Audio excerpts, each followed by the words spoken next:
Komisi Eropa memastikan Presiden Ursula von der Leyen tetap dijadwalkan menghadiri Ukraine Recovery Conference di Gdansk, meskipun muncul ketegangan diplomatik antara Polandia dan Ukraina menjelang acara tersebut. Juru bicara Komisi Eropa, Paula Pinho, menegaskan bahwa persatuan negara-negara Eropa menjadi kunci utama dalam menghadapi perang yang masih berlangsung di Ukraina. Ia juga menyebut bahwa perpecahan antara negara anggota dan Ukraina hanya akan merugikan upaya bersama. Ketegangan muncul setelah Polandia mencabut penghargaan tertinggi negara yang sebelumnya diberikan kepada Presiden Ukraina Volodymyr Zelensky. Keputusan ini terkait dengan kontroversi penamaan unit militer Ukraina yang dikaitkan dengan kelompok sejarah yang sensitif bagi Polandia. Meski demikian, Perdana Menteri Polandia Donald Tusk berupaya meredam situasi dan menegaskan bahwa fokus utama konferensi harus tetap pada rekonstruksi Ukraina dan peluang investasi.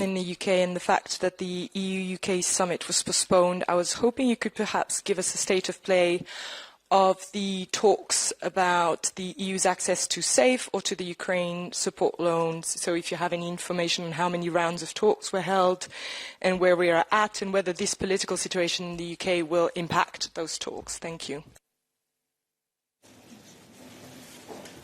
Thanks, Alice. So we had talks with the UK for a possibility for the UK to fully join and fully be associated to our safe defence instrument. Both teams and negotiators have engaged, obviously, in good faith. We could not reach an agreement, but let's not forget that SAFE is open by design. All third countries can participate up to 35%. That's where we are at. Now, our talks still taking place. I mean, we're in the implementation phase by now of our SAFE instrument, with the first disbursements already being made. So I'm not aware of any talks currently taking place with the UK on SAFE specifically. Is President von der Leyen still going because the level of the conference is lowering? And if she is going, maybe is she considering the Commission to be like the mediator in the conflict, diplomatic role, I would say, between Ukraine and Poland, and between presidents of Poland and Ukraine? Maybe Ursula von der Leyen is considering to talk to Volodymyr Zelensky by phone and to talk to Nawrocki in Poland when she will be visiting. Thank you so much. Thank you.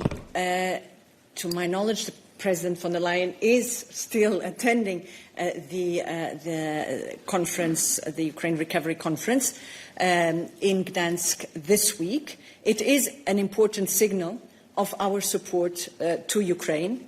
And we've known, and if there's something we have learned over the past 5 years, facing this unprovoked war in Ukraine, is that unity is our strongest tool. And anything that undermines that unity, including disputes, in this case between a member state and Ukraine, is not helpful. So obviously we stand ready to make all necessary to make sure that this does not stand on the way. We are confident that this will not stand on the way also of a good conference in Gdansk later this week.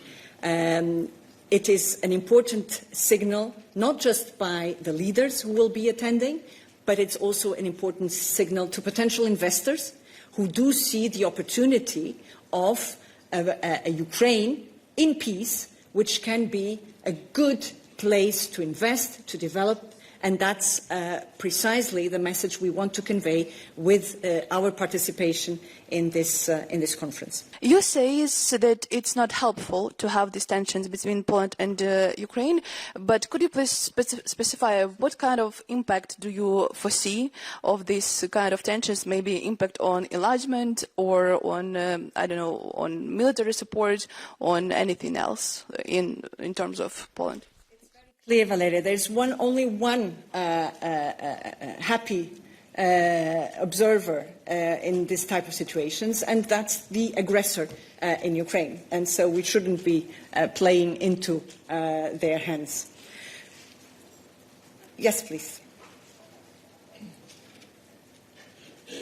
You said it wasn't helpful and it was playing into Putin's hands. So how do you resolve this debate? Are you saying that the Ukraine should withdraw the naming of those military units, or are you saying that Poland should just be quiet about history?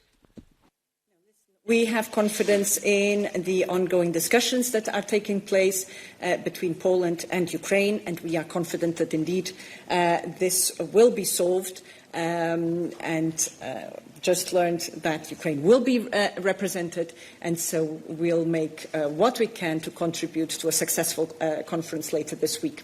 According to Zelensky, he will approve the negotiator from EU for peace negotiation. Like he said that EU work on format of this negotiation, and EU propose EU, like EU and EU countries, they propose several people who could be negotiator, and Zelensky will approve from the side of Ukraine. Do you know something about this negotiation and about this plan, about format, about candidates? Thank you. Thank you, Vitaly. As you know, there have been comprehensive talks at the European Council just last week where Europe's role and the fact that Europe's interests need to be represented was precisely discussed.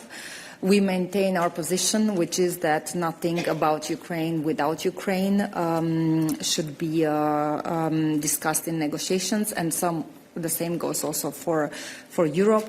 As per European Council's conclusions, Europe has a key role to play in a future settlement and stands ready to defend its interests. Today, actually, Putin's assistant Ushakov said that Russia was ready to have a dialogue with the European Union. Could you please react to that? And also, is it time to select the EU envoy for these talks if Russia is ready? Because there are a lot of statements on the EU side that Russia is not ready. Russia doesn't want to have the serious talks with the EU and with Ukraine.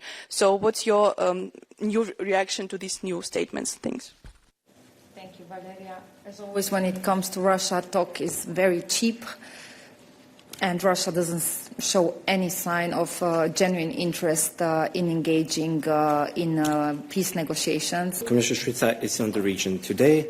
Yesterday, as you know, she met with the Foreign Affairs Minister of Israel, and this morning she met with the President of Israel to discuss bilateral relations, the situation in Gaza, early recovery plans, in line with EU support to the Gaza peace plan, and implementation of the UN Security Council Resolution 2803.